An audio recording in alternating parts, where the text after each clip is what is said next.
Priatelia, ja vás vítam pri ďalšom videu a moje kroky momentálne smerujú k Janovi Pekaríkovi, pretože idem sa tetovať.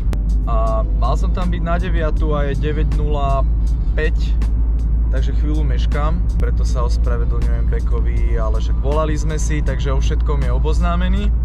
Čo sa týka tetovania, tak je to podľa mňa obrovský zodpovedná vec, pretože s vami bude vlastne počas celého života. Nedával som si tetovania, ktoré boli také prvoplánové. Čo sa týka zodpovednosti, tak moje prvé tetovanie som si dal v 18 rokoch, pretože moji rodičia mi povedali, že až v 18 si môžem dať tetovanie.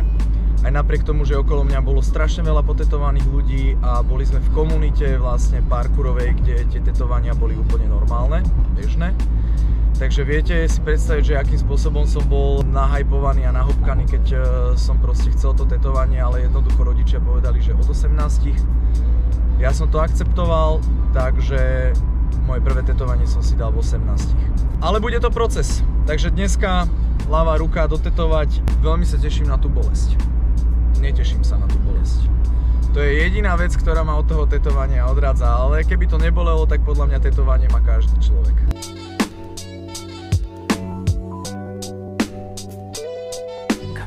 Starý známy. Čau. Ahoj. Peko, krásne si to tu spravil. Ale neviem, či si fanúšik Star Warsu, alebo vlastne nie. Alebo Star Treku. Alebo Star Treku. Neviem. Toto je Star Wars či Star Trek? Alebo Harry Potter. Bude to bolieť? Nie. Kámo, pozri sa. Dobre. Čo? No, dobrá.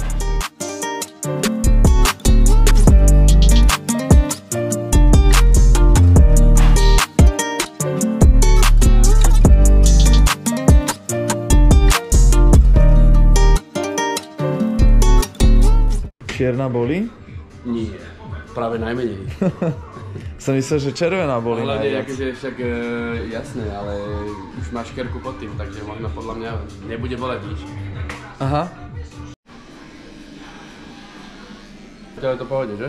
No, čo ti poviem, neviem, či budem takto 4 hodiny. No budeš. Alebo do druhej ruky mi daj jednoručku aspoň, 30 kilovú. Nie je to sranda, ale neplačem zatiaľ, takže Peko mi na konci možno dá aj cukrík.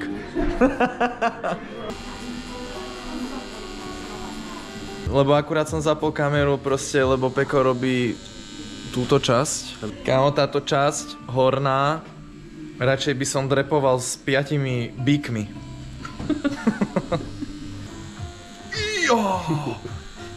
To čo si spravil, kámo, jaký chmat.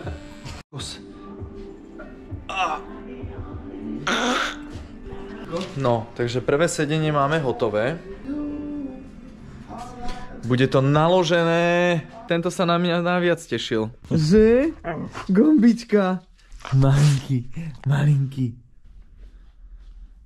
To je naša stepná líška. Trošku cítim, že som taký nejaký kadejaký a utekám si domov lahnúť, pretože v celku akože to tetovanie človeka rozbije. Každopádne, čo je najhoršie na tom celom, si musím dať pauzu teraz od tréningu svojho. To znamená, že teraz pauza 3 dní od tréningu. 3 dní. Aspoň zregenerujem. Všetko dobré je na niečo zlé. Všetko zlé je na niečo dobré. Respektíve obidve sú veci dobré. Takže všetko dobré je na všetko dobré. Všetko dobré.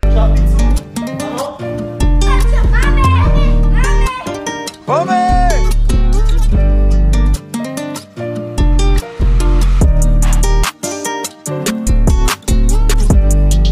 No pome! Ja mám dnes pocit, že tie deti vyšli z jaskyne. Že?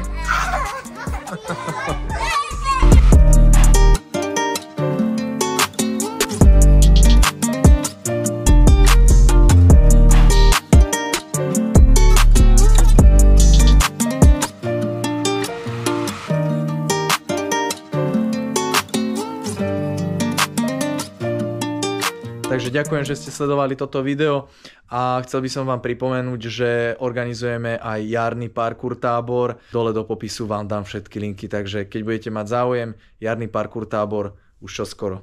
Čaute.